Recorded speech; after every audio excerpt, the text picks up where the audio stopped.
Assalamualaikum warahmatullahi wabarakatuh.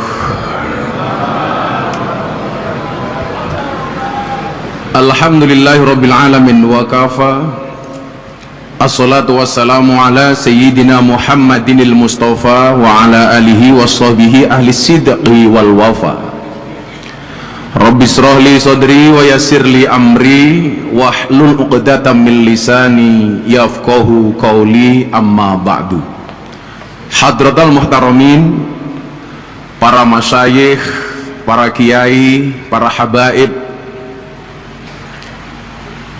wabil khusus jajaran Suriah dan Tanfidiyah Nahdlatul Ulama Kabupaten Banyuwangi, serta ormas-ormas lain yang mungkin hadir, sahabat-sahabat Muhammadiyah dan lain sebagainya, para gus, para asatid, Mbah Mudin, Mbah Rois, Mbah Kaum yang sangat saya takzimi.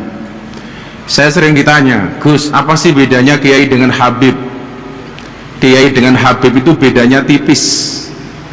Kalau habib itu nasab, kiai nasib.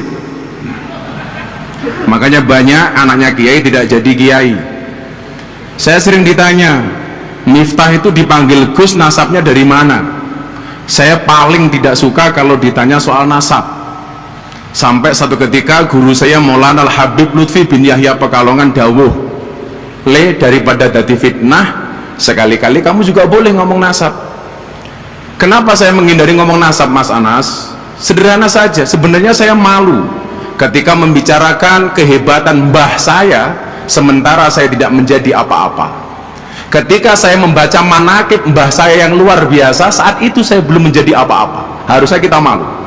Tetapi hari ini banyak kita yang terjebak kepada memori sejarah, membanggakan nasabnya sementara dia bukan siapa-siapa. Kalau saya kemarin ditanya sama Pak Kiai Said Agil, le, Jal, sebutan nasabmu ki sapa? Saya matur, jarang banget saya matur ini. Saya mau matur karena saya punya keterikatan dengan Banyuwangi, karena kebetulan saya itu SAP, Sarjana Alas Purwo.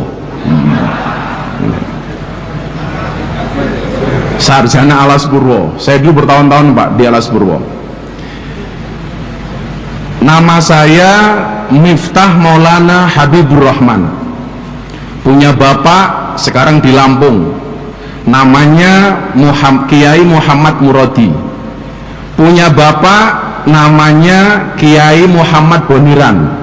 Punya bapak namanya Kiai Muhammad Usman. Punya bapak namanya Kiai Muhammad Jalal Iman. Punya bapak namanya Kiai Muhammad Karyonawi. Punya ibu namanya Nyai Madarum. Punya bapak namanya Kiai Ilyas. Punya bapak namanya Kiai Muhammad Besari Ponorogo. Muhammad Besari Ponorogo punya bapak namanya Kiai Anom Besari yang makamnya di Caruban. Anom Besari punya bapak namanya Abdullah Mursad, makamnya di Kediri. Abdullah Mursad punya bapak namanya Raden Demang di Kediri. Punya bapak namanya Pangeran Demang di Kediri. Punya bapak namanya Ratu Jekulo di Kediri. Punya bapak namanya Brawijoyo Limo. Jadi kalau diurut, alhamdulillah jelek-jelek begini Bu, masih keturunan 15 dari Brawijoyo Limo loh. Tapi saya nggak bangga Pak, karena hari ini nasab itu tidak berbanding lurus dengan nasib, apalagi dengan nisab. Nah ini nggak berbanding biasanya itu. Makanya kalau ada orang NU ribut, itu biasanya bukan masalah pendapat, tapi persoalan pendapatan, kira-kira begitu. Yang saya hormati Ibu Bupati beserta suami. Inilah hebatnya perempuan. Kalau Mas Anas dulu bupati, dengan gampang saya menyebut Pak Bupati, Mas Anas beserta Ibu PKK. Begitu Ibu yang jadi bupati, saya nggak mungkin menyebut Ibu Bupati bersama Bapak PKK. Nah, ini nggak mungkin. Dan segenap jajarannya, Pak Wakil Bupati, Forkompinda, ada Pak Kapolres Leting 2000 yang sekarang AKBP sama dengan saya. Kalau Anda Akejun Komisaris Besar Polisi, Gus Miftah AKBP, aku kiainya Bapak Polisi. Nah, kemudian juga ada Pak Dandim, kemudian Pak Dan Lanal, Pak Kajari, dan lain sebagainya. Yang perlu Forkominda pahami, Anda punya pemimpin seorang perempuan. Karakter perempuan itu adalah, ingat, wanita itu kalau disakiti nggak pernah lupa, tapi kalau menyakiti nggak pernah ingat. Hati-hati, hati-hati.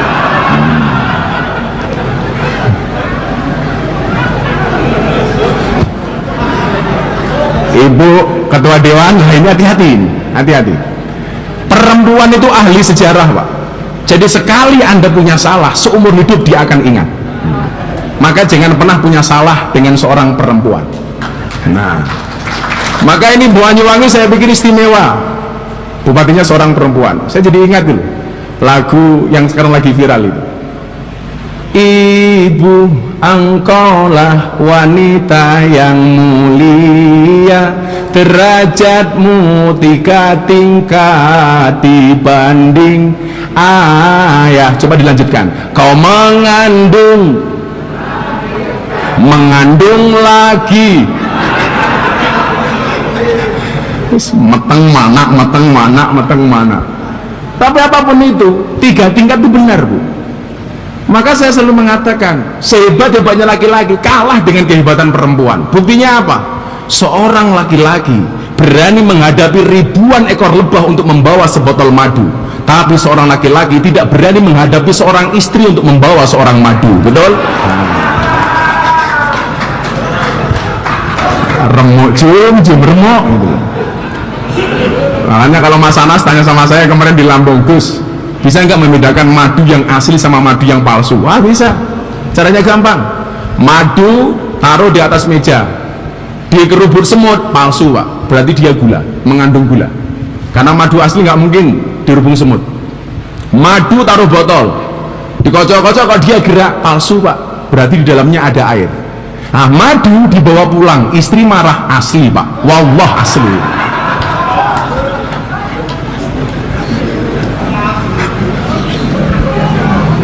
Dan kebetulan saya itu jarang banget, Ibu Bupati, ngaji ditemani sama istri. Alhamdulillah istri saya malam hari ini hadir. Saya hanya pengen bilang, di balik lelaki yang kuat ada istri yang hebat, dan di balik istri yang hebat ATM-nya 4. Nah, itu biasanya seperti itu.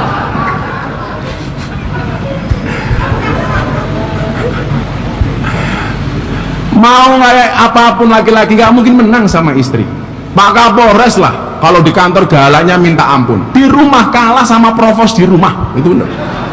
Di kantor sama kasat, ketemu istri, iya mah, iya, itu. Saya juga sama dan saya. Maka saya bersyukur malam hari ini bisa hadir. Ini benar di luar rencana. Seharusnya saya tanggal 23 berangkat ke Amerika. Kebetulan saya dapat undangan dari wali kota Los Angeles untuk berbicara tentang toleransi beragama. Gara-gara ceramah saya yang viral di gereja Penjaringan Jakarta Utara, waktu itu saya berbicara tentang toleransi. Ternyata komunitas Katolik di Amerika itu sangat tertarik dengan konsep ceramah saya di Jakarta waktu itu. Padahal saya ceramah itu berlandaskan kepada Pancasila, ideologi yang saya pahami dan sebaik-baiknya ideologi untuk negara kesatuan Republik Indonesia. Saya diundang ke sana, Pak. Jadi orang Amerika belajar toleransi dari orang Indonesia. Kebetulan visa saya terlambat turun. Satu. Yang kedua, COVID di Amerika sekarang lagi naik. Yang ketiga, pulang dari Amerika harus karantina 10 hari. Maka saya memutuskan diundur dulu. Nah, rencana A gagal. Rencana B, istri saya ngajak umroh malam tahun baru. Kebetulan banyak teman-teman, ayo Gus, ini ada untuk Gus Miftah sama istri, bisa malam tahun baru umroh di Mekah. Kalau vaksinnya di luar Sinovac tidak perlu karantina, langsung bisa umroh. Tetapi kalau Sinovac harus karantina. Nah, kebetulan istri saya ini karena kemarin kena cancer, sembuh tapi belum sempat divaksin, gagal lagi. Akhirnya kemudian anak saya bilang, "Bah, malam tahun baru kok cuma di rumah, kayak orang nggak punya duit." Hah, maksud kamu apa? Mbak, ayo jalan-jalan. Maunya kemana, Dek? Ke Bali. Akhirnya alhamdulillah atas izin Allah, malam hari ini saya bisa sowan ke sini sekaligus untuk ziarah ke Bali. Ceritanya begitu, Pak. Gitu. Kan lumayan ziarah ke Bali disangoni sama Ibu Bupati. Lah, kira-kira begitu. Dan yang saya muliakan Gus Hafid, mohon maaf Gus, Anda tidak hadir ke sini bukan karena pandemi. Manusia boleh berencana tapi isi ATM yang menentukan. Nah, kira-kira begitu. Maka Bapak Ibu yang saya muliakan, saya bersyukur malam hari ini kita semuanya bisa hadir di tempat ini dengan satu kalimat yang luar biasa, refleksi akhir tahun, muhasabah, hasibu qabla an tuhasabu. Begitu luar biasa perjalanan tahun ini. Maka kemarin di mobil saya bilang sama Mas Anas lebih suka olahraga mana? Lari atau jalan? Kalau saya lari Gus, saya jawab. Kalau Gus Miftah, kalau saya suka jalan. Kenapa? Karena bagi saya hidup itu tentang perjalanan, bukan tentang pelarian. Nah,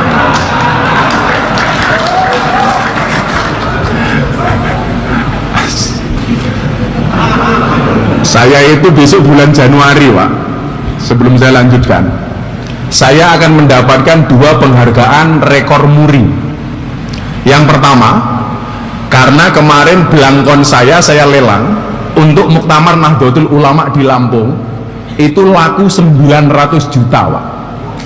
Jadi belangkon saya ini laku 900 juta. Saya jadi ingat sebuah kaidah yang mengatakan kulla syai'in idza katsura rakhusa illal adaba. Segala sesuatu itu kalau banyak biasanya murah kecuali adab. Jadi kalau Anda pengen mahal, caranya gampang. Jadilah yang sedikit.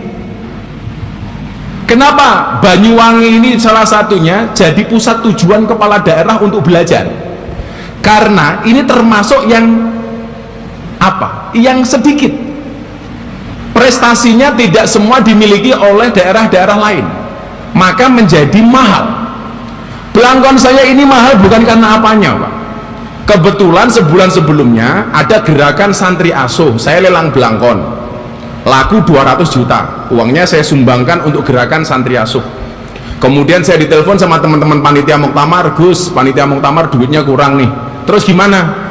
Yuk kita bikin konser sama Abah Lutfi sama Gus Miftah. Bagaimana caranya bisa menghimpun dana untuk Muktamar, jangan sampai NU minta-minta. Oke, saya datang, alhamdulillah Pak, saya lelang dalam waktu 10 menit belangkon saya laku 900 juta. Loh, apalagi isi belangkonnya Pak, itu. Jadi saya mempunyai konsep kulla syai'in idza kasura rakhusa illal adaba. Segala sesuatu kalau banyak itu pasti murah kecuali adab. Lah, kalau Anda pengen menjadi orang yang mahal harganya, jadilah orang yang langka. Barang itu kalau langka berarti barang antik. Kalau antik harganya mahal. Kiai itu banyak Pak, tapi yang mau belusuan di klub malam langka. Gus Miftah langka, berarti Gus Miftah antik. Kalau antik berarti harganya, nah ya mahal Pak, kira-kira begitu. Itu Bupati ya, konsepnya seperti itu. Makanya kemarin ketika rame-ramenya kriminalisasi ulama, saya nggak setuju. Nggak ada istilah kriminalisasi ulama. Yang ada itu adalah ulama yang kriminal.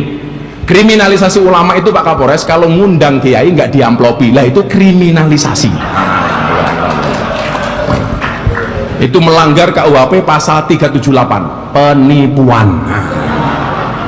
Diamplopi kok Gus, tapi isinya cuma sedikit, lah itu pasalnya beda lagi, 352, perbuatan tidak menyenangkan. Nah, itu kan.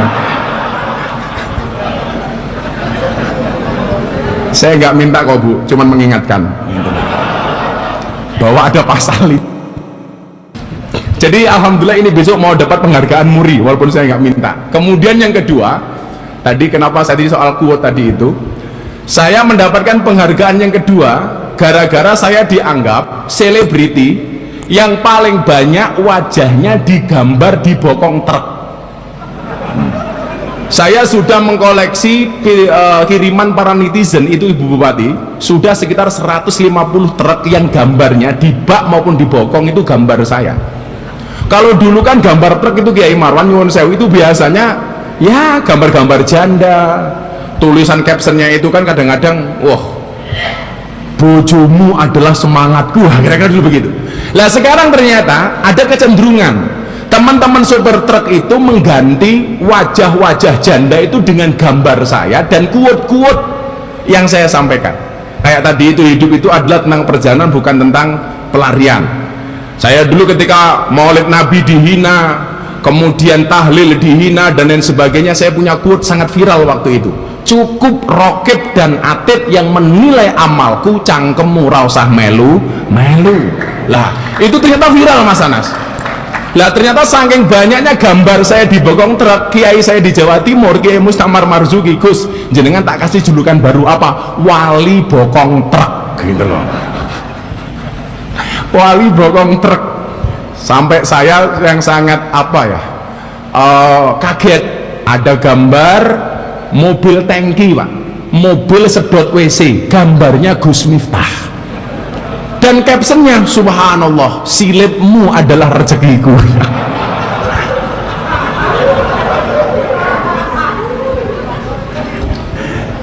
Sabahagiamu lah saya bilang. Jadi 2 rekor itu besok, kalau saya besok jadi dapat rekor Mas, dari teman-teman Muri, nanti Mas Anas saya undang. Mas Anas saya undang, kebetulan saya kenal Mas Anas sudah lama. Saya tidak mau memanggil dia teman, tapi memanggil sahabat. Apa bedanya teman, pacar, dan sahabat? Sahabat itu adalah panggilan orang NU Mas. Teman, pacar, sahabat. Teman itu siapa? 1000 orang yang datang di saat kamu senang. Pacar itu siapa? 1 orang yang membuat kamu melupakan 1000 orang. Tapi yang kita cari bukan pacar, bukan sahabat, bukan teman, tetapi sahabat. Siapa itu sahabat? Seorang yang tetap bertahan di saat 1001 orang meninggalkan Anda. Lah, kira-kira begitulah. Makanya cowok itu harus pinter gombal Mas, karena kelemahan cewek itu di telinga, kelemahan laki-laki itu di mata. Nah beneran Pak. Makanya kenapa kemana-mana saya pakai kacamata hitam, nah, supaya kalau ngelirik janda tidak kelihatan. Nah kira-kira begitu. Cowok itu kelemahannya di mata Pak, wallah, di mata. Karena cowok itu kelemahannya di mata, maka cewek harus pinter dandan. Karena cowok itu kurang ajar Ibu Bupati. Kalau di luar lihat cewek cantik, wow.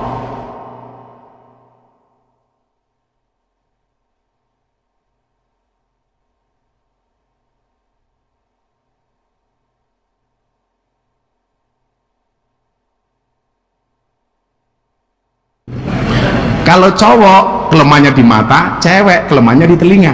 Itulah alasan kenapa cowok harus pinter ngomong Pak, supaya bisa merayu istrinya, kira-kira begitu. Nah malam hari ini pengen saya sampaikan satu hal.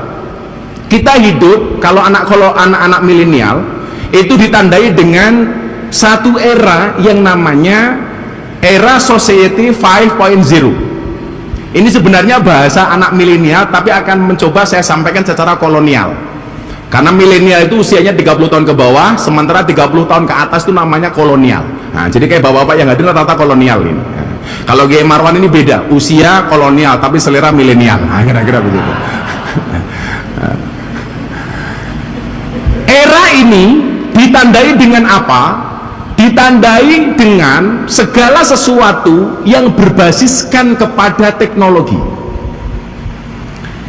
Satu era, satu zaman ditandai di mana teknologi itu menjadi sebuah keharusan. Makanya saya bilang Bapak Ibu, kemarin di muktamar di Lampung saya sampaikan begini, ajaran Nahdlatul Ulama itu menarik. Kiai-kiai NU itu lebih bisa diterima oleh masyarakat Indonesia.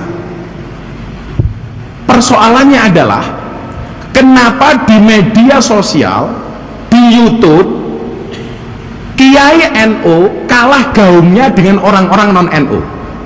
Coba Anda lihat, 2 tahun yang lalu Kiai Imam Jazuli, pengasuh pondok pesantren Bina Insan Mulia Cirebon, itu membuat survei 10 ustadz yang masuk 10 besar antara yang berpegang kepada akidah Ahlussunnah wal Jamaah dan Wahabi. 10 besar itu Pak, yang masuk Ahlussunnah wal Jamaah hanya 2 orang, sisanya adalah orang-orang Salafi Wahabi. Sekali lagi, dari 10 orang survei Kiai Imam Jazuli yang berideologikan akidah Ahlussunnah wal Jamaah hanya 2 orang, sisanya orang-orang Wahabi. 2 orang itu siapa? Gus Bahak dan Gus Miftah. Di luar itu semuanya dikuasai oleh Wahabi Salafi. Di mana? Di media sosial. Saya hari ini tidak kemudian menuntut seorang kiai syuriah untuk mempunyai Instagram? Enggak. Tentunya akan sangat aneh ketika Kiai Marwan pegang Instagram atau Kiai Marwan pengguna TikTok umpamanya. Kan alay banget. Enggak harus seperti itu. Nyun sewu Bu Bupati, kalau Anda buka TikTok dengan tagar Gus Miftah, di situ akan muncul tagar Gus Miftah, ada namanya Gus Miftah dakwah, Gus Miftah viral, Gus Miftah kuwut, Gus Miftah ora aji, Gus Miftah lucu, macam-macam. Yang paling atas itu namanya Gus Miftah. Tagarnya berapa Ibu Bupati? Hampir 400 juta.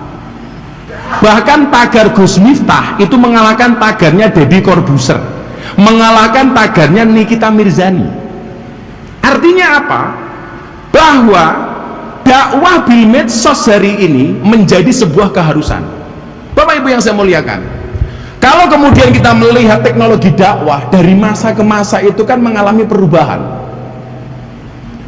Di zaman Nabi, satu metode yang paling terkenal adalah khotibun nas bi qadri ukulihim, dakwah bil lisan, menggunakan kekuatan retorika Nabi Muhammad SAW. Betapa menyenangkannya dakwah Muhammad menggunakan lisannya.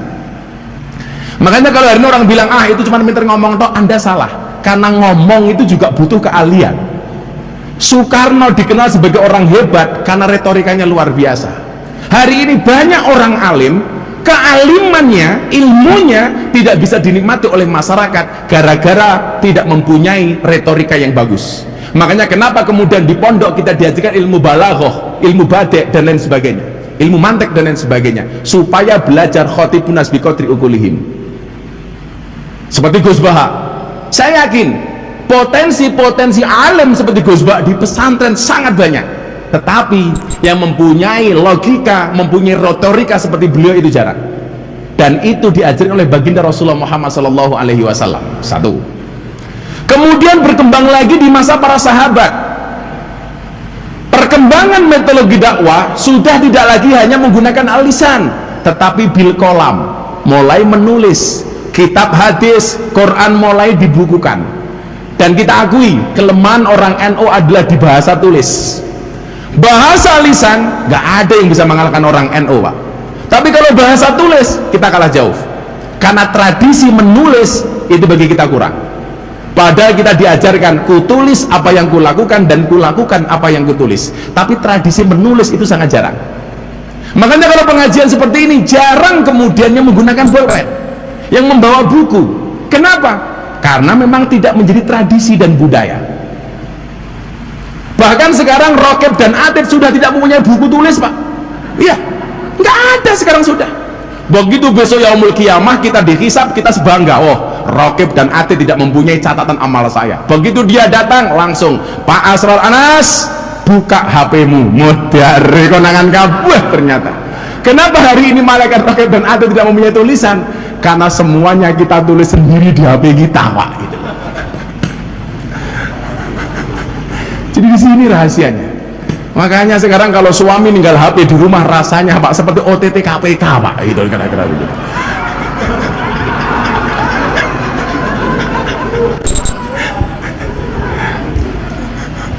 Langsung istri saya batin, oh gitu toh, Bah. Enggak, Bun, enggak. Gitu. Jadi tradisi bil kolam ini masih kurang, Mas Anas. Ya, kita akui itu. Kemudian beranjak lagi di masa Wali Songo, dakwah mengalami perkembangan yang sangat signifikan. Menggunakan apa? Bisaqofah, budaya. Maka kemudian kita mengenal lagu-lagu warisan Wali Songo. Ibu Bupati nyuwun sewu nggih. Lagunya Wali Songo itu banyak yang sederhana, tapi sebenarnya mempunyai value yang istimewa. Contoh lagu Gundul-Gundul Pacul, itu jangan dianggap sembarangan. Gundul-Gundul Pacul itu merupakan lagu untuk nyindir para pejabat supaya tidak gemblelengan. Makanya besok nyuwun sewu ya, di Banyuwangi acara selanjutnya sambutan dari Ibu Bupati, waktu dan tempat dipersilahkan. Kalau bisa audien diajak nyanyi Gundul Gundul Pacul Cul gemblelengan. Supaya apa? Supaya pemimpin-pemimpin kita tidak gemblelengan. Makanya kalau kemudian gemblelengan wakul dilempang segane dadi saratan. Makanya kalau punya pejabat jangan sampai gemblelengan, supaya diangkatnya menjadi pejabat selamat, berakhirnya selamat. Maka kalau ada calon bupati jadi bupati syukuran, saya menolak. Anda salah. Syukuran itu kalau Anda jadi bupati, apalagi 2 periode, selamat, nggak ada masalah hukum, baru syukuran. Koyo Mas Anas kuwi bener, baru syukuran, selamat Pak. Sekarang sudah nyalon bupati, ragate oke, modalnya banyak, belum apa-apa sudah syukuran, tim sukses sudah nagih macem-macem, akhirnya jadi bupati gemblelengan.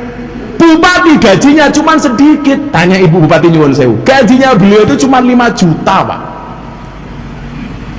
Ngundang Gus Miftah gaji setahun entek Pak, gitu loh. Dari mana? Makanya sih benar, Mas Anas sudah selamat jadi bupati 2 periode, baru kemudian syukuran. Alhamdulillah dengan selamat sentosa, Anas jadi bupati Banyuwangi 2 periode selamat. Apa nggak kacau ibu? Baru diangkat jadi bupati syukuran, setengah tahun kemudian ditangkap KPK. Itu namanya fitness, badannya fit, hatinya ngenes. Anda diangkat jadi kepala dinas oleh ibu bupati, jangan bangga. Yo, syukuran kepala dinas. Anda belum bisa dikatakan selamat sampai Anda tidak gemblelengan, baru kemudian Anda menjalani jabatan itu dengan selamat, baru namanya syukuran. Saya sering guyon Pak, kok sekarang banyak pejabat korup itu yang salah siapa? Yang salah Bu, guru TK. Gara-gara masuk TK diajari lagu judulnya Kancil Nyolong Timun. Pentingnya kancil nyolong timun diajarkan ke anak TK itu ono apa Pak Anas? Nggak ada urgensinya sama sekali. Karena masa kecilnya diajarkan kancil nyolong timun, maka begitu menjadi pejabat gaweane maling koyo kancil. Nggak usah lah diceritakan itu. Nyun sewu Kiai Marwan, ada lagi lagu yang paling saya benci, menurut saya membubrah ke orang NU. Balonku ada 5, rupa-rupa warnanya, hijau, kuning, kelabu, merah muda dan biru, meletus balon hijau dor. Pertanyaan saya, kenapa yang meletus balon hijau? Mila wong NU kuwi kon kompak angel, soale balone mbledos. Lu bener. Pemilihan bupati PCNO ne milih sopo? Ada rakyatnya milih sopo. Itu kenapa? Mergo balone mbledos. Mulai saya dipisui karo ge gancok nih tadi.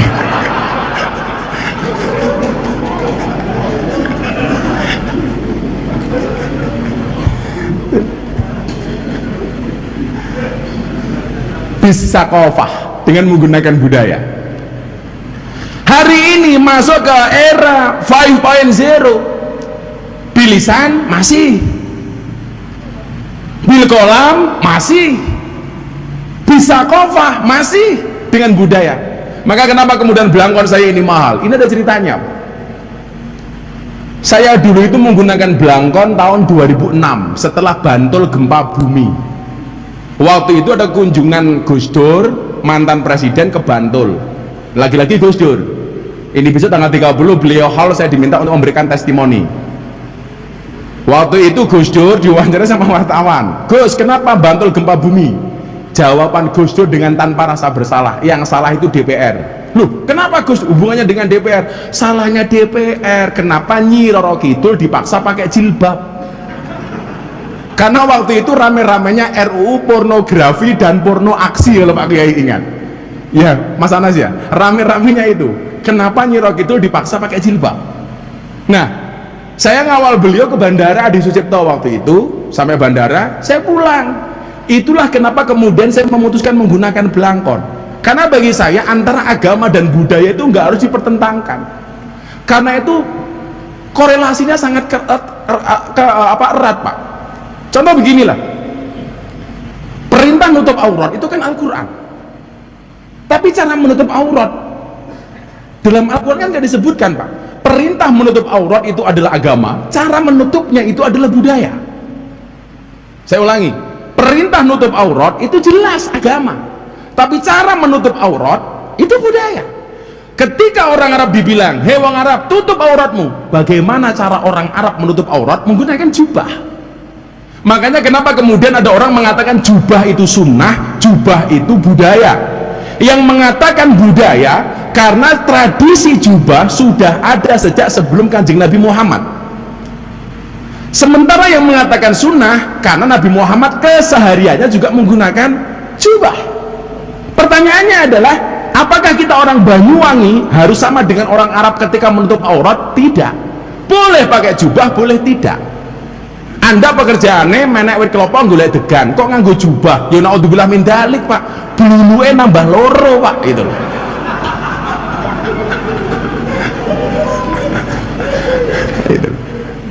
Makanya begitu masuk Banyuwangi boleh pakai sarung kayak Mas Anas, boleh pakai baju kayak hem kayak Pak Wabud, boleh pakai kayak saya, boleh pakai baju koko.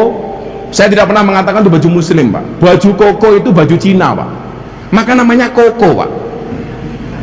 Ya kan, koko Cina itu. Kalau baju ini orang Islam barangkali baju gus-gus itu, Pak. Tapi baju koko gitu. Coba nyuwun sewu, songkok yang dipakai oleh Pak Anas dan Pak Kapolres, Pak Dandim ini nyuwun sewu, itu songkok Islam apa songkok nasional? Songkok nasional. Artinya apa? Itulah identitas bangsa Indonesia. Pertanyaannya adalah, boleh nggak orang Nasrani pakai kopiah? Boleh, Pak. Nah, kalau itu budaya, songkok itu budaya, sama dengan belangkon. Belangkon ini juga produk budaya. Maunya begitu saya dulu pakai belangkon, dihina Pak, dibully kiai kok pakai belangkon. Lucu. Sekarang yang lucu kamu. Kopiahmu regane 10.000, belangkonku regane 900 juta, Pak, gitu loh. Ini kalau di Arab ya nyuwun sewu, kondaknya minta ampun ini. Saya sama istri umroh, ketemu orang Arab ditanya, mahada, ini apa? Saya bingung, belangkon itu bahasa Arabnya apa itu? Akhirnya saya jawab, hada belangkon, gitu kan.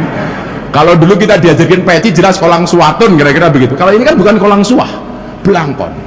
Belangkon saya diminta dicium, Pak. Ya mabuk goblok menat gitu. Aku ora tau ngambung kok itu.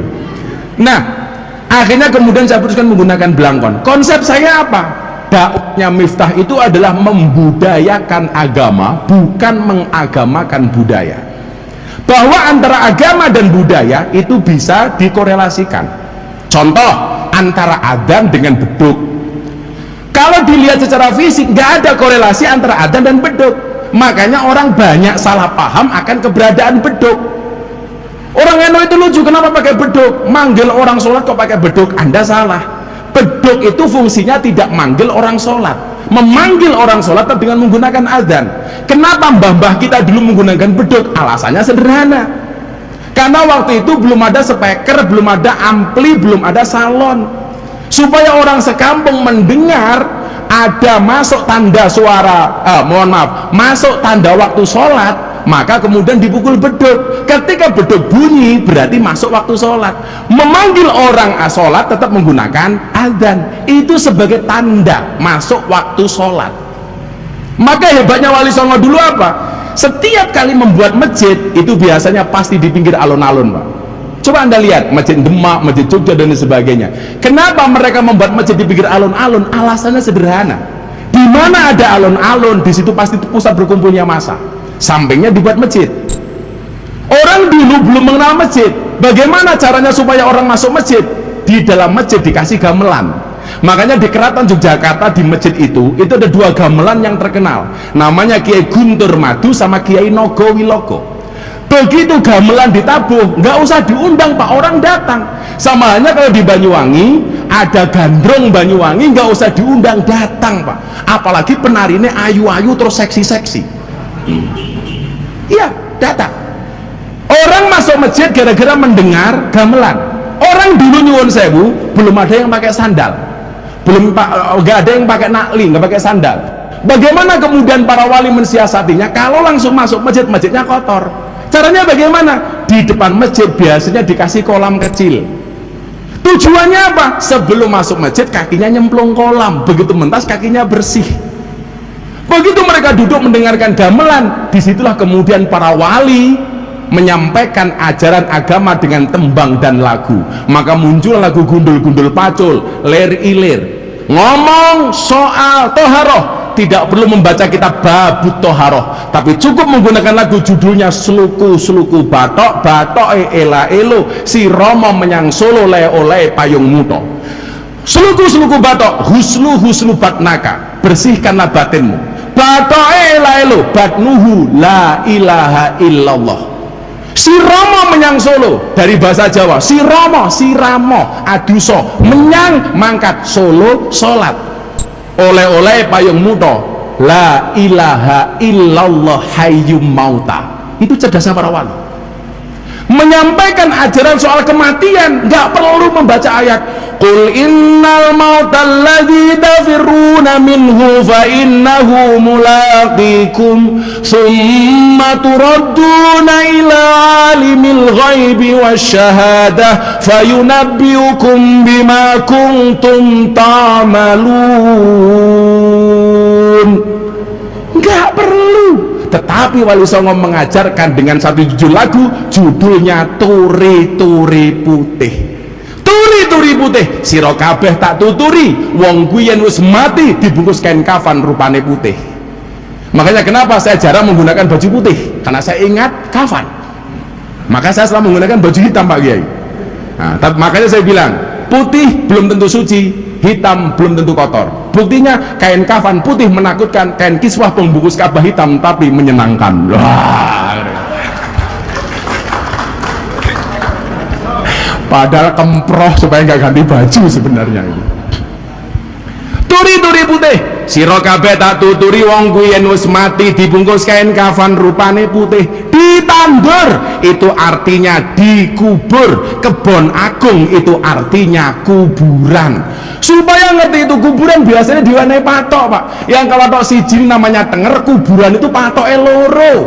Artinya apa? Tenger-tenger. Mila orang mati itu tenger-tenger. Ada dalilnya, Gus? Ada, Pak.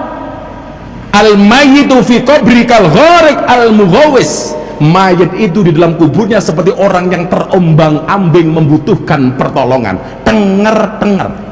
Yang tadiru da'watan, yang menunggu doa, talhaquhu min abihi aw min akhihi aw min sadiqin lahu. Doa yang diharapkan dari bapak ibunya, saudara-saudaranya atau teman-temannya. Wa idza lahiqathu, dan tatkala doa itu sudah diterima oleh si mayit, kanat ahabba ilaihi minad dunya wa ma fiha, maka doa tersebut lebih disukai oleh si mayit daripada dunia seisinya. Kenapa? Wa anna hadayal ahya lil amwat ad-du'a wal istighfar. Karena hadiah orang hidup kepada yang mati adalah doa dan istighfar. Ayo, siapa yang sekarang bilang mendoakan orang mati nggak ada dasarnya? Ada, Pak. Diterima. Buktinya gampang. Kita kirim Fatihah kepada yang mati. Begitu Pak Kapolres kirim Fatihah kepada yang mati, diterima apa enggak Pak Kapolres? Diterima. Buktinya apa? Enggak balik. Orang percaya mati yo Pak Kapolres, mati yo gitu. Diterima itu dan itu. Yang paling gampang Mas Anas, kita lewat kuburan, disunahkan apa Pak? Mengucapkan salam dan assalamualaikum ya ahlal kubur. Mengucapkan salam hukumnya apa Pak? Sunnah. Menjawab salam hukumnya wajib. Berarti salam kita dijawab nggak sama ahli kubur? Dijawab. Dan kalau kita nggak dengar, kalau dengar dandem melayu tak kan Dani? Assalamualaikum ya ahli kubur. Waalaikumsalam. Ambiar Pak gitu. Bisa kofah dengan menggunakan budaya. Nah hari ini di medsos, dengan menggunakan medsos, makanya saya berharap Ibu Bupati, Pemda Banyuwangi, berikut warganya, berikut anak mudanya, kaum milenialnya, semuanya sadar medsos. Di era 5.0, 5.0, kalau hari ini kita tidak sadar medsos Pak, akan ketinggalan. Saya jadi ingat firman Allah di dalam surat Al-Baqarah ayat 133. Bunyinya kalau nggak salah begini, nyuwun sewu nggih kalau saya lupa. am kuntum syuhada'a id hadara ya'qubal maut id qala li banihi ma ta'buduna min ba'di. Ini adalah ketika Nabi Yakub sakaratul maut. Ketika Nabi Yakub mau mati, mau meninggal dunia, mau wafat, dia mengatakan kepada anak-anaknya, id qala li banihi, apa kata Yakub? Ma ta'buduna min ba'di. Apa yang kamu sembah setelah aku mati? Kiai saya dulu Pak di Lampung bilang sama saya begini, saya nggak tahu ini tafsir apa, tapi ini perkataan kolnya kiai saya. Delok ayat ini. Kenapa kiai? Kenapa diksi yang dipakai oleh Allah itu ma, bukan man? Bukan man ta'buduna min ba'di, tetapi ma ta'buduna min ba'di. Apa yang kamu sembah? Kenapa Allah tidak menggunakan kalimat siapa yang kamu sembah? Oh, tak pikir apa ngopo kowe. Kamu sok baik kamu ah. Kamu harus kesini, harusnya nggak bawa air putih, kopi dong, kopi gitu loh. Masa Banyuwangi nggak punya kopi gitu loh.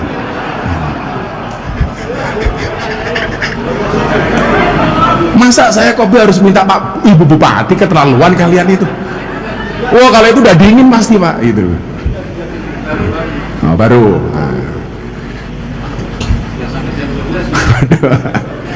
Nah, kopi 1400, padahal tadi pas saya di situ masih 199 Pak itu. Kopi. Kenapa Ibu Bupati saya suka kopi? Karena kopi ini mengajarkan kepada kita bahwa pahit dan manis bertemu di dalam kehangatan. Iya, gitu. Kayak Mas Anas ini seperti bupati, pahit sih tapi banyak yang suka. Gitu. Tapi bagi para suami yang hari ini ditinggalkan oleh istri, hati-hati, jangan pernah kau sesali kopimu dingin. Kenapa? Karena ketika hangat tidak pernah kau hargai. Wah, kira-kira.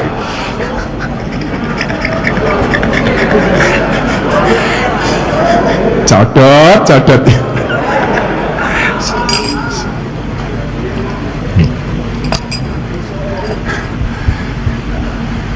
Iki terakhir ngomong apa gitu? Gara-gara kopi lali saya.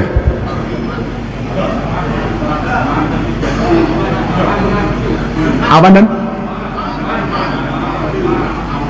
Oh, apa dan siapa? Jadi kiai saya waktu itu bilang begini, delok anak yatim. Saya itu nyuwun sewu kiai. Kalau saya dianggap tidak alim itu memang itu benar. Sama sekali saya tidak alim. Saya itu nderek kiai saya di Lampung itu 6 tahun, nggak sekalipun saya diajak ngaji kiai.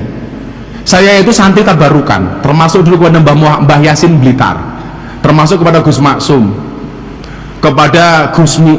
Walaupun saya nggak lama ketemu Gusmi, sekali 2 kali pertemuan, tapi secara filmanam itu insya Allah 6 tahun saya ikut kiai saya diajak tabarukan. Jadi teman-teman saya ngaji imriti saya nggak diajari, saya cuma dengar dari kandang, alhamdulillahilladzi qad wafaqa lil ilmi khari khalqihi walituqa hatta nahat qulubuhum. Saya nerokke di kandang.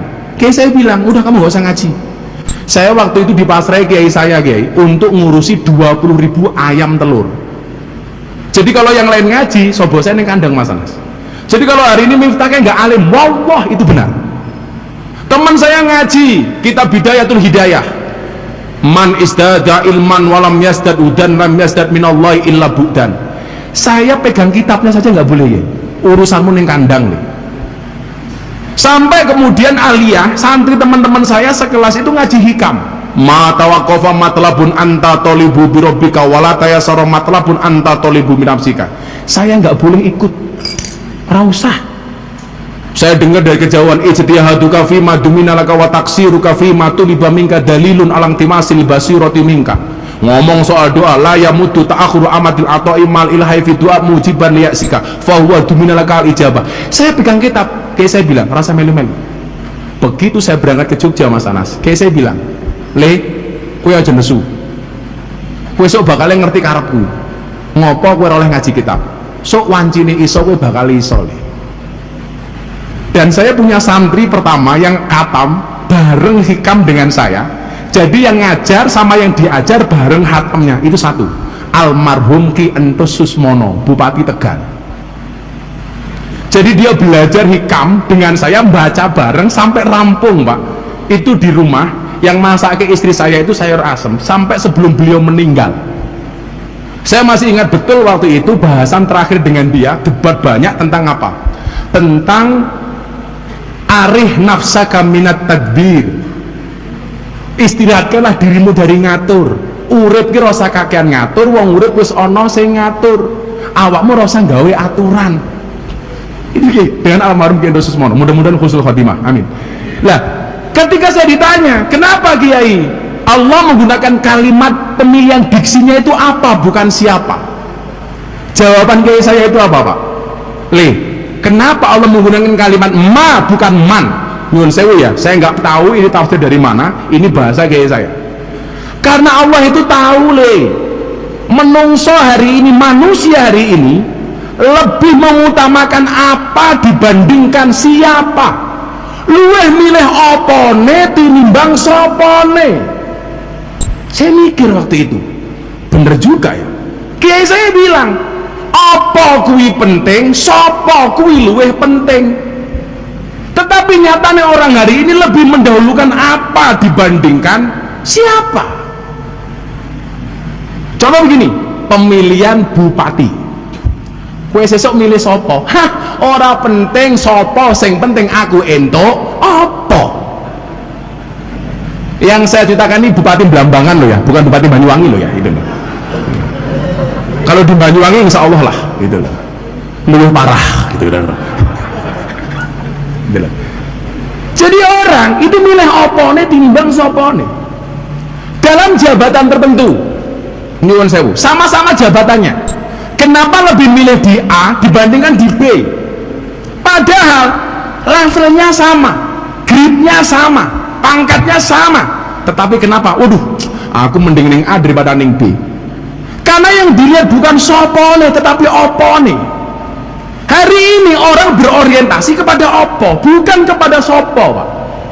Padahal saya meyakini onone opo kuwi nggih nyuguh sapa. Lah ana sapa insyaallah bakal entuk apa kuwi penting, sapa kuwi luwih penting. Tapi nyatane uang luwih penting ya apa tinimbang sapa. Lah sapa? Ya sapa itu lho. Niki nyuwun sewu. Tak pikir-pikir bener tuh Ki, bener juga ya. Aku entuk apa? Anda punya anak perempuan dilamar, nyuwun sewu ini. Alah, sapa sing lamar? Duwe apa? Tidak melihat sopane Pak, duwe apa? Pekerjaanmu apa? Gajimu piro? Makanya saya sering guyon sama teman-teman Mabes Polri itu. Orang itu kalau udah punya mantu polisi, bangganya minta ampun. Mantumu sapa? Polisi. Tapi lah dia mantu Mbah Modin, Mbah Rois, nyuwun sewu. Di sini yang ngurusi orang mati namanya apa Mas Anas? Mbah Modin. Mantumu siapa? Modin, gitu lah. Gak bangga Pak. Mantumu apa? Tentara, bangga dan itu. Mantumu apa? Polisi, bangga. Mantumu apa? Jaksa, bangga. Begitu mantumu apa? Modin. Polisi itu penting, jaksa itu penting, TNI itu penting, Modin gak kalah penting Pak. Polisi mati sih bungkus apa? Modin Pak. Modin mati bungkus dewe Pak. Apa? Sengitan begitu loh.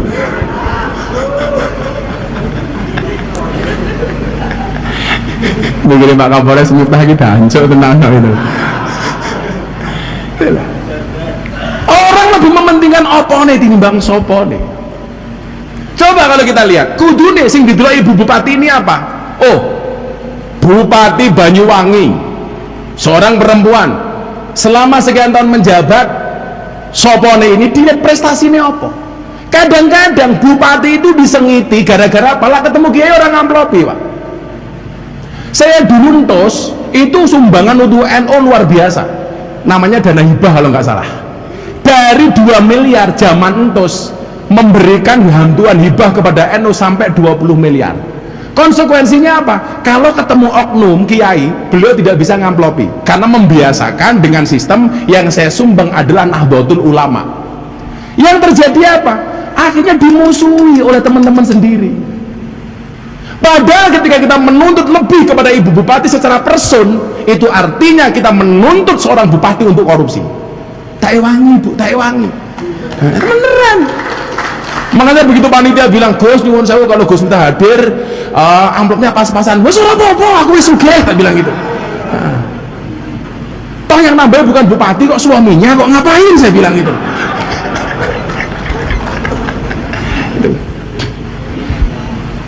Apa sopo luwih penting sopo tinimbang apa. Tapi hari ini orang melihat opo nih tinimbang sopo nih. Dulu kalau mertua saya itu melihat opo nih Pak, saya ditolak Mas Anas. Saingan saya untuk mendapatkan istri saya itu ono sing polisi, ono sing DPR, ono sing lurah. Saya pengangguran Pak. Tapi mertua saya ini hebat, yang dilihat bukan opo nih tapi sopo nih. Maka begitu saya menikah mau limon dan madep-mantep mangan melu morotuo. Sampai akhirnya M10 Pak, madep-mantep mangan melu morotuo muring-muring menantu meneng mawon gitu.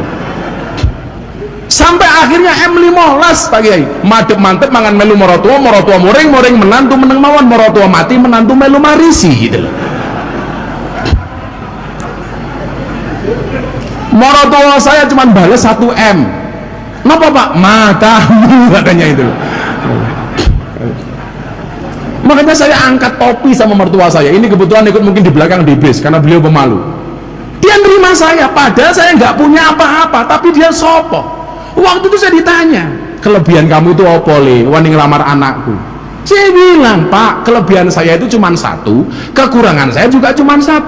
Kelebihanmu apa? Banyak kekurangan. Kekuranganmu nggak punya kelebihan. Ya modern tapi. Ayo. Sampai saya diwejang waktu itu. Lah sesuatu anak bojomu piye le? Saya kasih konsep. Makanya perempuan ya, mohon maaf ibu-ibu ya, jangan lihat opone bu ketika anakmu dilamar sama seorang laki-laki, tapi lihatlah konsep hidupnya, proposalnya. Lu beneran bro, dilihat konsepnya. Iki anakku mau rabi, iki konsepmu apa le? Harus jelas. Makanya kamu jadi jomblo, jadilah jomblo yang berkualitas. Lu bener. Kalau kamu dibilang dasar kamu jomblo, kamu bilang sorry saya jomblo bukan karena saya nggak laku, tapi karena saya terlalu indah untuk dimiliki. Wah gagah, malah galau. Kupinang engkau dengan bismika Allahumma ahya wa bismika amut. Kenapa? Karena aku sadar memilikimu hanyalah sebuah mimpi.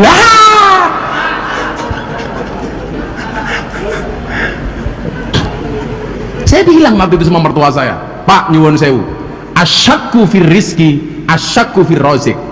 Orang yang meragukan rizkinya berarti meragukan sang pemberi rizki. Wa ma min dabbah fil ardi illa 'ala Allah rizquha. Saya meyakini kalau Allah menitipkan istri kepada saya berarti Allah menitipkan rizkinya kepada saya. Bapak mertua saya tanya, Pak jenengan ngerti entung? Mertua saya bingung Pak, loh apa le hubungannya karo entung? Ya ora ono Pak, tapi jenengan persani entung. Entung itu berada di dalam daun pisang, nggak pernah bergerak, nggak pernah keluar dari daun pisang. Begitu dibuka lemu, nggak ada masalah entung kuru, itu nggak ada. Apalagi kok entung setruk, itu nggak ada. Kalau ASN Banyuwangi setruk ada, entung nggak ada. Kenapa ASN Banyuwangi ada yang setruk? Ibu wakil ketua DPRD, alasannya sederhana, setruk itu adalah penyakit yang diakibatkan gara-gara adanya ketidakseimbangan antara setruk gaji dan setruk belanja. Itu persoalan.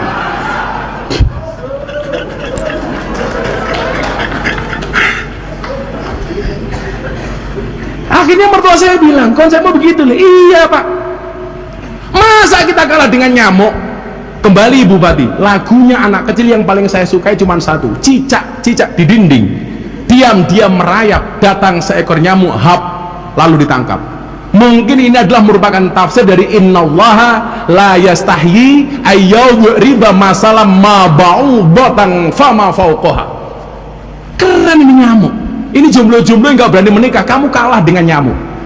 Nyamuk itu Pak, alat mencari rizkinya cuma satu, lidah. Cecak itu Pak, alat mencari rezekinya cuma satu, lidah. Rezekinya nyamuk yang bisa terbang. Ini seharusnya cecak protes, rezeki saya terbang, saya cecak nggak bisa terbang. Tapi mekanisme keadilan Allah itu berlaku. Pertanyaan saya adalah, nyamuk yang mendatangi cicak atau cicak yang mendatangi nyamuk? Allah adil Pak, datang seekor nyamuk, hap, lalu ditangkap. Allah adil. Masa kamu jomblo, aduh saya baru ASN, baru masuk jadi karyawannya Bu Bupati, saya nggak berani menikah. Kamu salah bro, salah. Ingat ya, jangan sekali-kali kamu mati dalam keadaan jomblo. Kenapa? Karena Dajjal itu statusnya jomblo. Itu artinya apa? Kalau kamu mati, jangan-jangan kamu cucunya Dajjal, tak kandani itu. Sallallahu alaihi Nabi Muhammad. Jadi ini ma itu penting, man lebih penting. Ya, supaya lebih rileks, selawatan dulu ala Nahdlatul Ulama. Sallallahu alaihi Nabi Muhammad. Sholli wa sallim daiman ala mada, sholli wa sallim daiman ala mada, wal ali wal ashabi man qad wahada, wal ali wal ashabi man qad wahada. Saben malam Jumat ahli kubur mulih nang omah kanggo njaluk donga wajan Quran najan sak kalimah.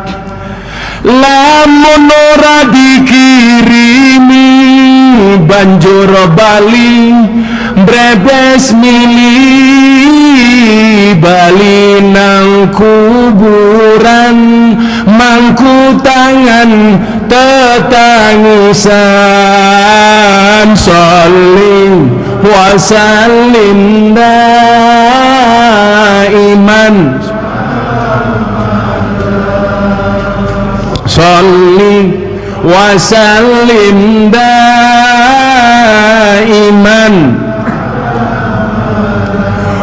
wal ali wal ashabi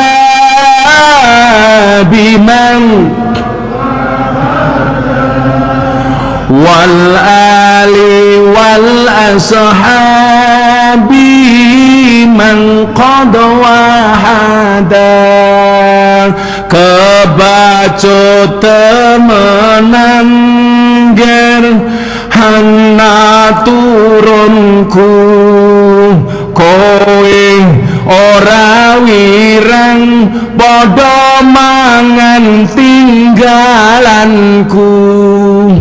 Lamun aku bisa bali ning alam donya, bakal taring kesih donyaku sing isih ana. Sholli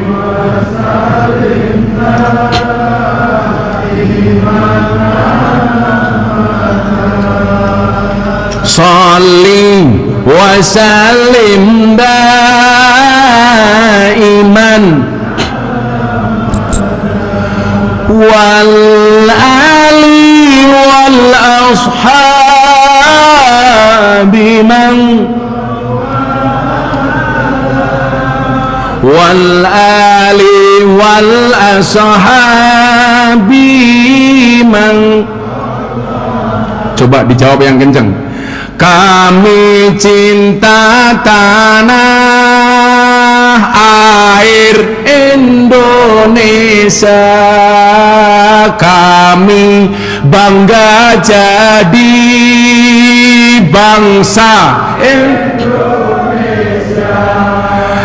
NKRI akan selalu kami jaga demi kejayaan bangsa Indonesia.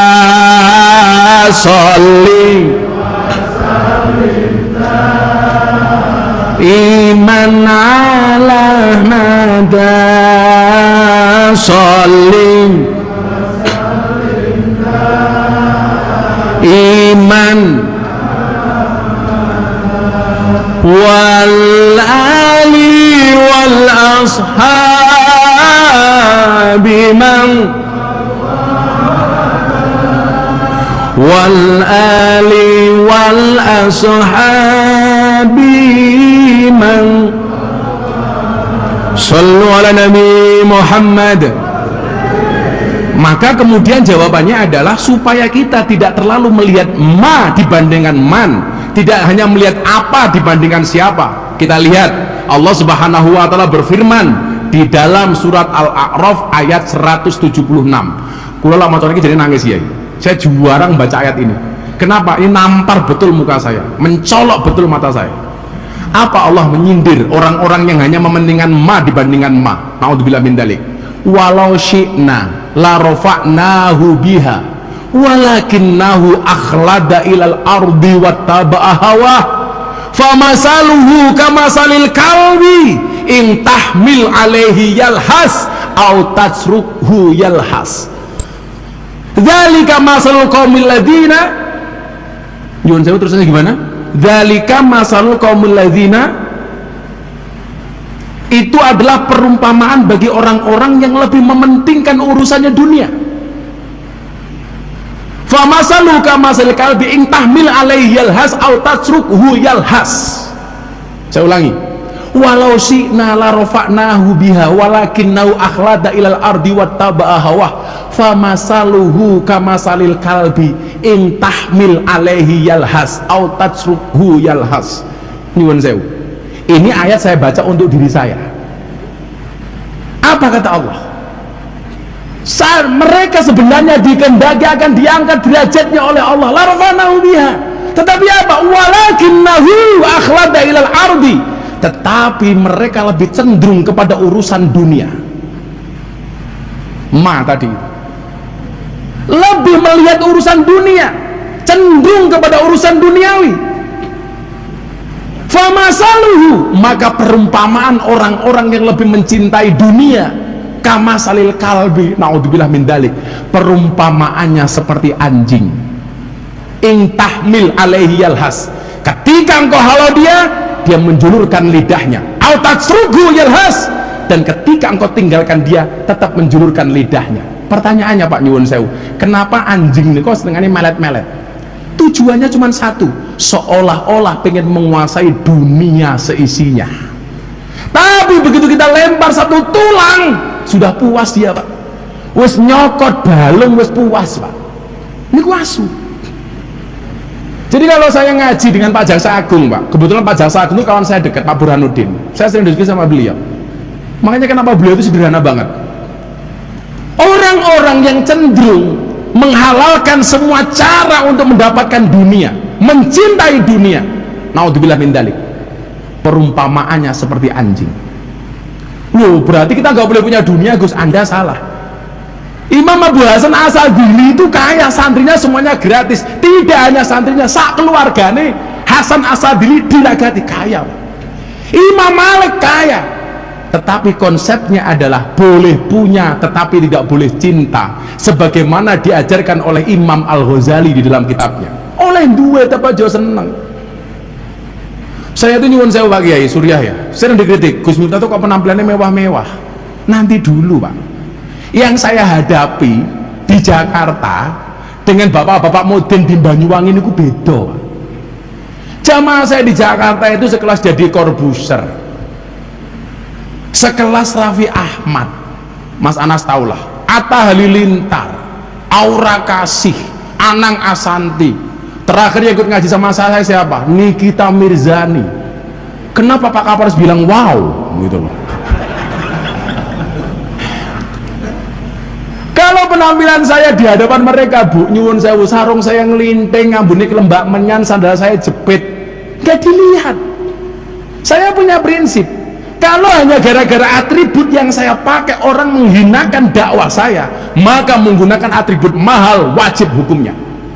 Kalau Anda menghina Miftah person, oh maafi muskilah, never mind, nggak ada masalah, no what. Tetapi ketika yang dihinakan adalah Islam dan dakwahnya, nggak boleh, Pak. Saya harus gagah barangnya saya ngapi, supaya apa? Islam tidak dihinakan. Tetapi ingat, boleh punya, tidak boleh cinta. Maka orang kaya harus mempunyai sifat zuhud, orang miskin harus mempunyai sifat wiro. Zuhud itu saya nggak setuju dengan konsep tarkut dunia li ajril akhirah, meninggalkan dunia untuk mengejar akhirat. Nyuwun sewu, saya nggak sepakat. Karena ayatnya jelas, wa bataghi fi ma atakallah daral akhirah wala tansa nasibaka minad dunya. Kejar akhirat tapi jangan kamu lupakan dunia.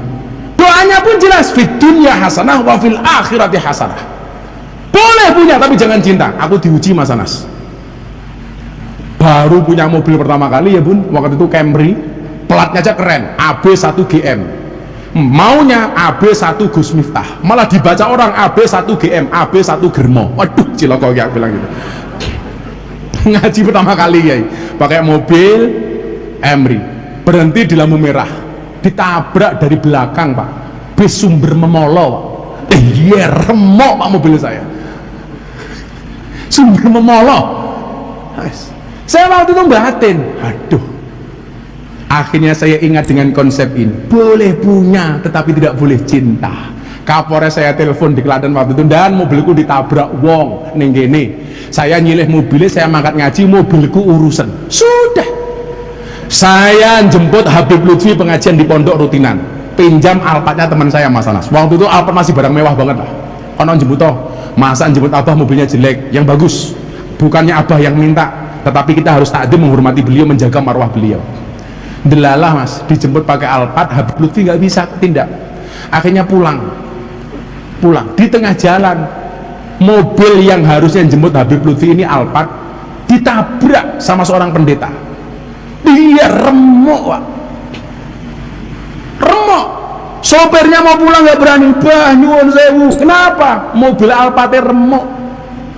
Saya nggak marah Pak, kenapa bukan mobil saya Pak? Mau aku milih kok itu loh.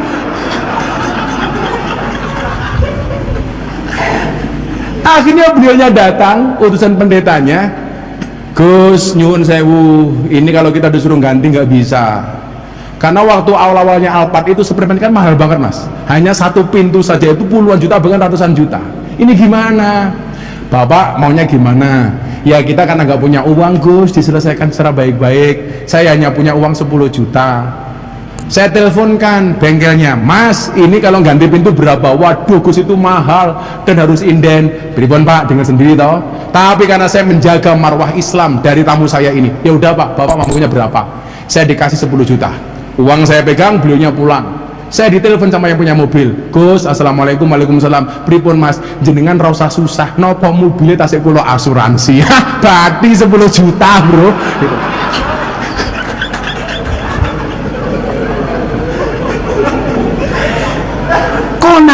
Bro, menerima apa adanya.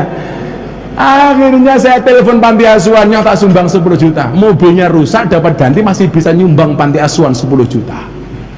Kita diingatkan, walakinnau akhlada ilal ardi wattaba'awa, jangan menuruti hawa nafsunya. Nggak mungkin, anjing itu nggak mungkin puas Pak, melet terus. Walaupun dalam satu sisi saya banyak belajar dari anjing. Saya tuh punya ingat peribahasa begini kayak Marwan, nyuwun sewu kalau salah.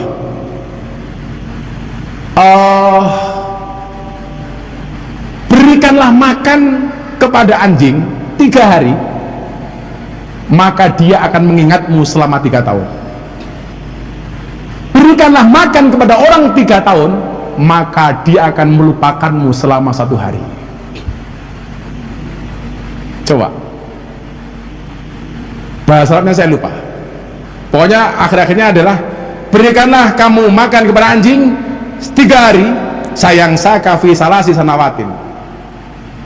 Tetapi berikanlah makan kepada manusia 3 tahun, sayang saka fi salasi ayamin. Berikanlah makan kepada anjing, maka anjing itu akan 3 hari, maka dia akan mengingatmu selama 3 tahun. Tapi berikanlah makan kepada manusia 3 tahun, dia akan melupakanmu selama 3 hari. Na'udzubillah min dzalik. Saya belajar dari anjing. Apa bedanya anjing di Indonesia sama anjing di Amerika? Ini untuk teman saya, Pak. Di Amerika itu teman seperti anjing. Nyuwun sewu, teman dianggap anjing. Di Indonesia banyak Pak teman sing kaya asu Pak tak kandhani itu.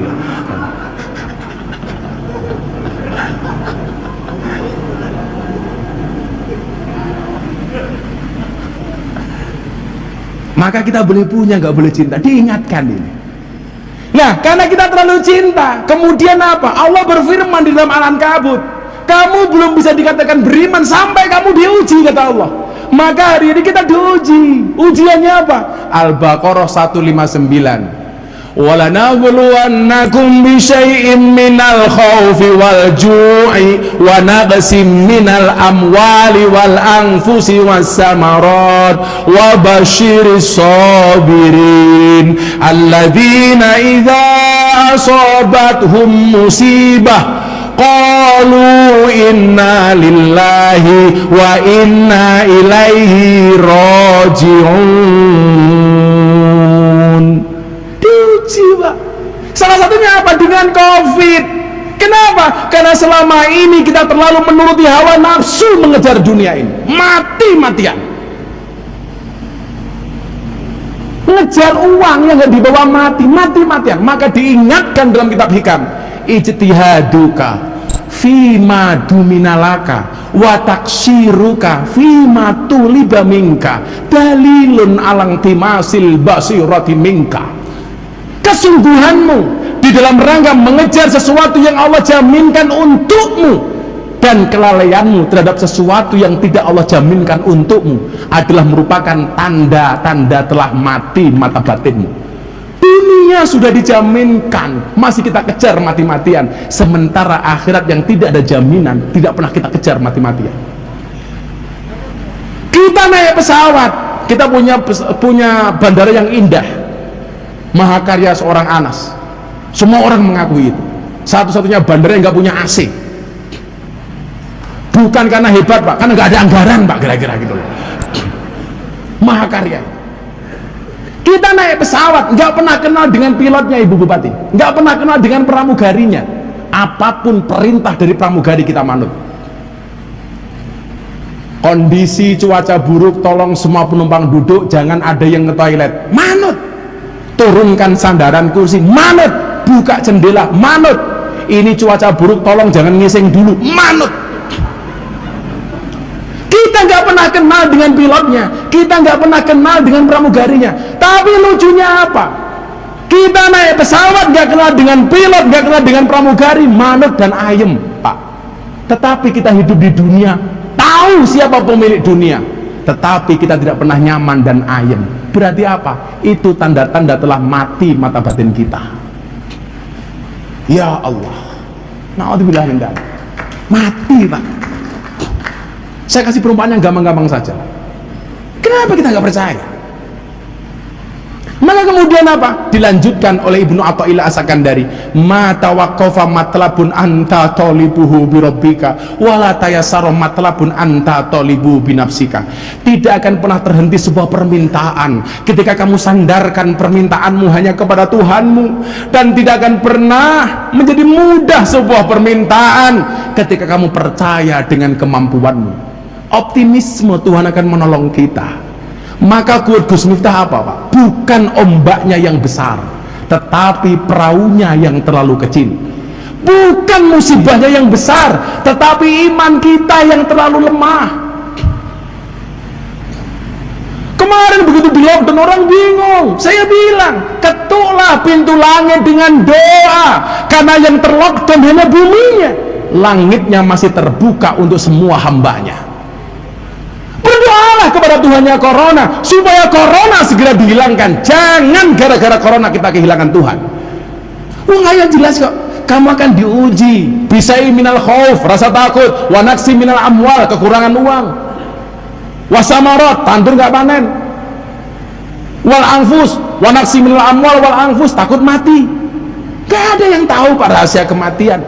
Qul la yusibana illa ma kataballahu lana huwa maulana wa 'ala Allah falyatawakkalul mu'minun. Siapa yang bisa memastikan mati kita karena Covid? Kita harus waspada, tapi jangan takut berlebihan. Tetangga saya, Bu, selama COVID nggak pernah keluar rumah pakai masker, mati, Pak. Kenapa? Dihajar istrinya gara-gara nggak punya penghasilan, Pak. Ambiar itu.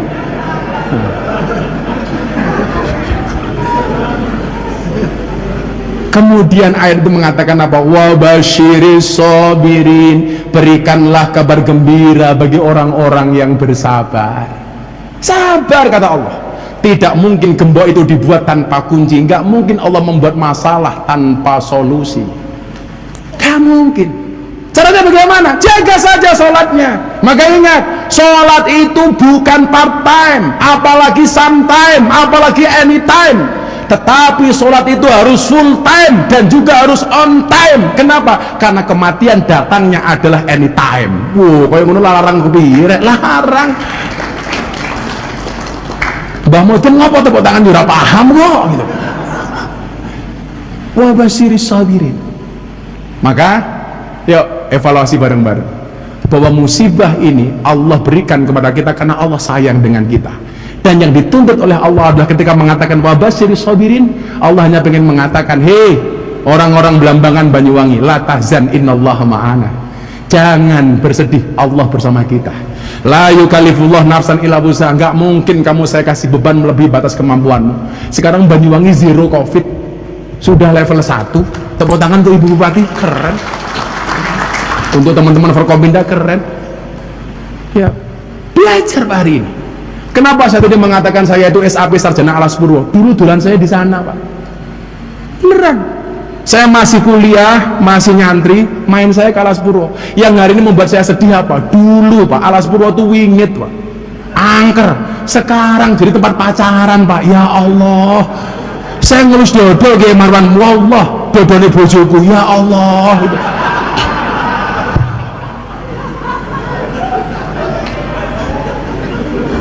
Padahal tadinya saya ingin mengatakan cintaku pada warga Banyuwangi seperti Alas Purwo, unik, mistik, dan eksotis Pak. Itu Alas Purwo. Tapi gara-gara sudah di tempat pacaran, akhirnya saya ganti cintaku padamu, wong Banyuwangi, seperti air kencing di dalam kolam renang. Wujudnya tidak nampak tapi hangatnya bisa dirasakan gitu.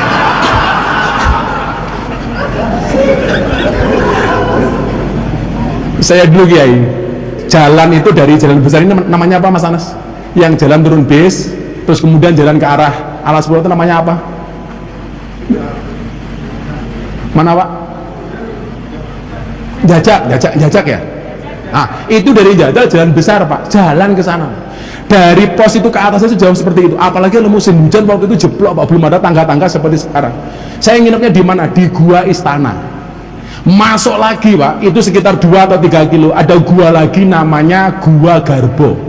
Bentuknya kayak Hajar Aswad. Kalau masuk ke gua itu harus kakinya dulu nyuwun sewu begini, keluar kepalanya dulu Pak. Saya masuk di situ di Gua Garbo itu bisa sehari 2 hari nggak keluar Pak, makan ya di situ. Perintahnya siapa? Kiai saya. Salah satunya siapa? Abah Syarif Hidayatullah Sragen. Sudah di situ. Lah nanti makannya gimana Bah? Kowe iki dari santri rasa kakean takon. Dadio kaya Musa ning Nabi Khidir. Ora usah kakean takon. Santri kuwi ngerti ra kena ngomong, ora ngerti ra kena takon. Pokoknya samina watokna. Mangkat kula, Pak. Teng Alas Purwo ya ora nggawa apa-apa, ya selamat. Saya dulu di Alas Purwo banyak nyamuk, badan saya nggak pernah gatel, Pak.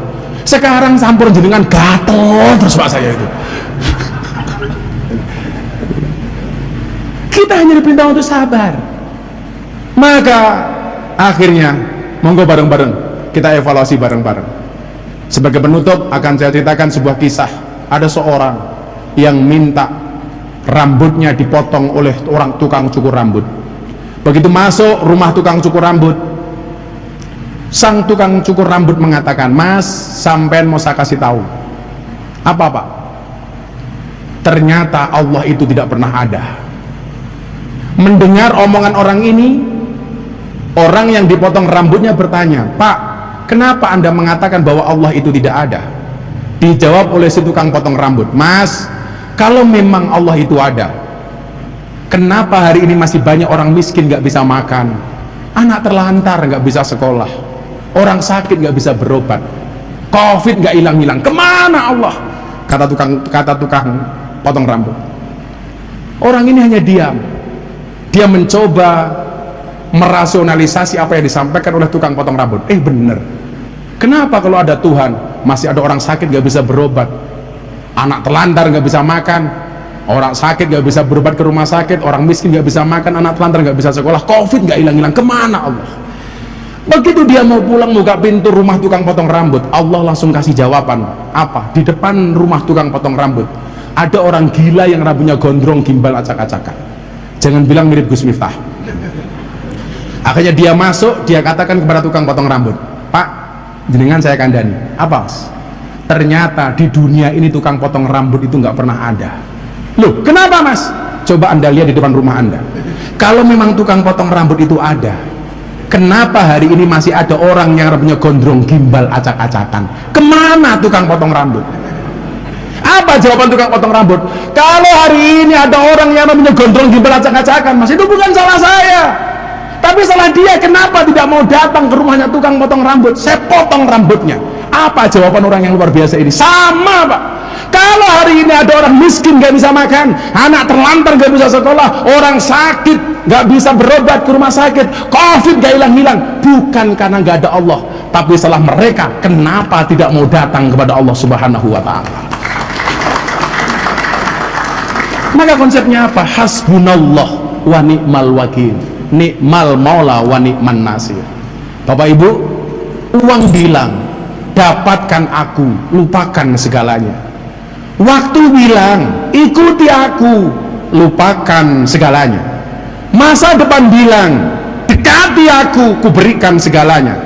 Masa depan bilang perjuangkan aku, lupakan segalanya. Tapi ingat, Allah bilang dekati aku, kuberikan segalanya. Musibah itu mengecil jika dirahasiakan, membesar jika dikeluhkan, terurai jika diadukan pada Allah, merumit jika diumbar pada manusia. Akhirnya kita kembalikan semua kepada Allah. Sholawat yang saya populerkan adalah hasbi rabbi jallallah ma fi qalbi ghairullah nur Muhammad sallallahu la ilaha illallah. Hasbi rabbi jallallah, cukuplah Allah yang maha agung sebagai penolongku. Ma fi qalbi ghairullah, tidak ada sesuatu pun di dalam hatiku kecuali Allah. Nur Muhammad sallallahu, cahaya Muhammad yang Allah berselawat kepadanya, la ilaha illallah. Untuk mengakhirinya, mari kita membaca selawat ini secara khusyuk. Nanti mohon kepada ketua syuriah untuk bisa membacakan doa untuk kita semuanya. Shallu ala Nabi Muhammad. Tetap bersemangat menatap masa depan, karena masa depan kita seperti sekumpulan tempe. Artinya apa? Nggak ada yang tahu. Ya, iya kan? Masa depan itu seperti sekumpulan tempe, nggak ada yang tahu. Ada yang tahu? Betul Pak ya? Gitu. Kita hadapi semuanya dengan ikhlas. Cirinya ikhlas itu adalah diam. Kenapa? Karena kalau ngomong namanya iklan. Ya, ikhlas itu seperti keset Pak, diinjak-injak tetap welcome. Ujian itu pasti banyak, cobaan itu pasti banyak, karena kalau sedikit namanya cobain. Bila hidupmu diselimuti dengan masalah, bersyukurlah, berarti engkau masih manusia. Karena kalau diselimuti wijen namanya onde-onde. Shallu ala Nabi Muhammad. Hasbi Rabbi Jallallah ma fi qalbi ghairullah nur Muhammad sallallahu la ilaha illallah. Sareng-sareng. Hasbi Rabbi Jallallah ma fi qalbi ghairullah nur Muhammad sallallahu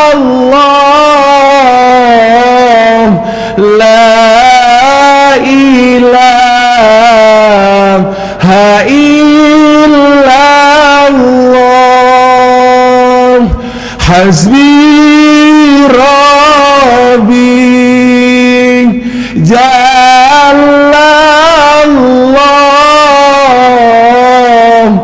ma fi qalbi